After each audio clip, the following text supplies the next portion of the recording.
चोखिरबाली रविन्द्रनाथ टैगोर का एक बहुत ही खास नोवेल है। हिंदी में आँखों की किरकिरी नाम से ये नोवेल की नाम है, ये जाना जाता है। ये बहुत ही एक इंटरेस्टिंग नोवेल है। बहुत ही कम समय में इस बहुत बड़े नोवेल की मेन प्लॉट मैं आप लोगों को बताने जा रही हूँ। इस कहानी में 4 मुख्य किरदार है: विनोदिनी, महेंद्र, बिहारी और आशालता। विनोदिनी देखने में जितना ज़्यादा सुंदर थी, गुण में भी उतना ज़्यादा अच्छी थी और पढ़ाई भी जानती थी उन दिनों में। विनोदिनी की माँ की बचपन की एक बहुत ही अच्छी सहेली थी महेंद्र की माँ। विनोदिनी की माँ एक दिन महेंद्र की माँ से मिली और विनोदिनी के रिश्ते के लिए महेंद्र की माँ को हाथ पकड़ के अनुरोध करने लगी। रिश्ते की बात सुनकर व्याकुल हो उठा महेंद्र की माँ ने महेंद्र के सामने आके रिश्ते की बात छेड़ते हुए कहा, महेंद्र, लड़की का घर बहुत गरीब है और लड़की बहुत सुंदर, सुशील और पढ़ी लिखी है। तेरे साथ बहुत अच्छे से उसका विचार मिलेगा। शादी के लिए हाँ कर दे महेंद्र। महेंद्र को ये बात सुनकर अच्छा नहीं लगा, लेकिन पिता के गुजर जाने के बाद महेंद्र माँ की हर एक बात मानता था। महेंद्र की माँ ने जब बार बार विनोदिनी से शादी के लिए महेंद्र को बोल रही थी, तो महेंद्र ने माँ को खुश करने के लिए शादी के लिए हाँ कर दी। महेंद्र की माँ ने सोचा, एक बार जब शादी के समय महेंद्र विनोदिनी को देखेगा तब शायद अपना सारा गुस्सा थोक देगा।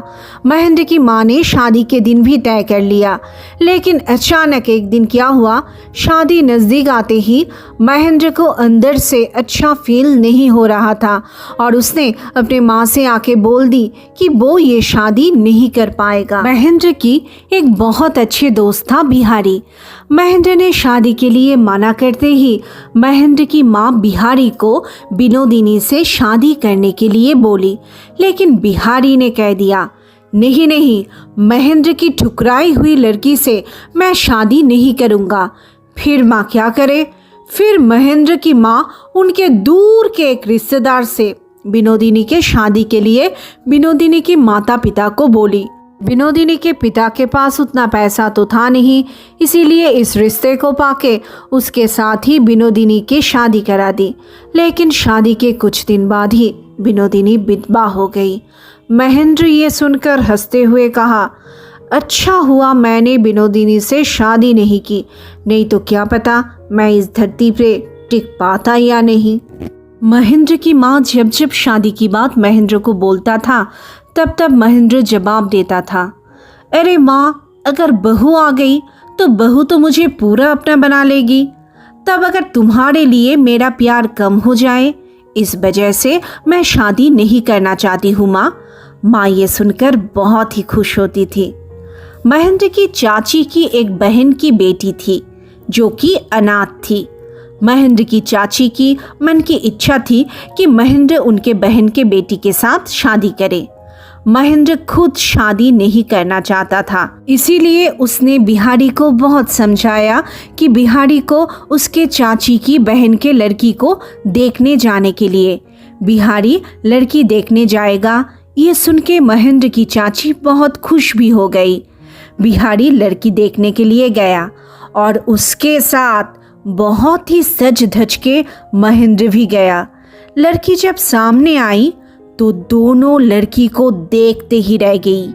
लड़की की मासूमियत, लड़की की भोलापन, सुंदरता सब मिला के उस लड़की आशालता को बिहारी और महेंद्र देखते रह गई। लड़की देख के लौटने के समय महेंद्र ने कायदे से बिहारी को पूछा कि उसे लड़की पसंद है या नहीं। बिहारी भी कायदे से जवाब दिया कि आशालता उसे बहुत पसंद है। तब महेंद्र बिहारी को बोला, बिहारी, तुम्हारे कंधे पर शादी का इतना बड़ा बोझ मैं देना नहीं चाहता हूँ। मैं इस बोझ को अपने कंधे पे ले लेती हूँ। और बिहारी ये सुनकर बिल्कुल हैरान हो गया। दोस्तों, चोखिरबाली एक बहुत ही फेमस नोवेल है जिसका पार्ट 1 मैं आज आप लोगों को सुनाई हूँ। पार्ट 2 नेक्स्ट वीडियो में आप ज़रूर सुनिए। आप सभी को हमारी तरफ से बहुत सारी शुभकामनाएं।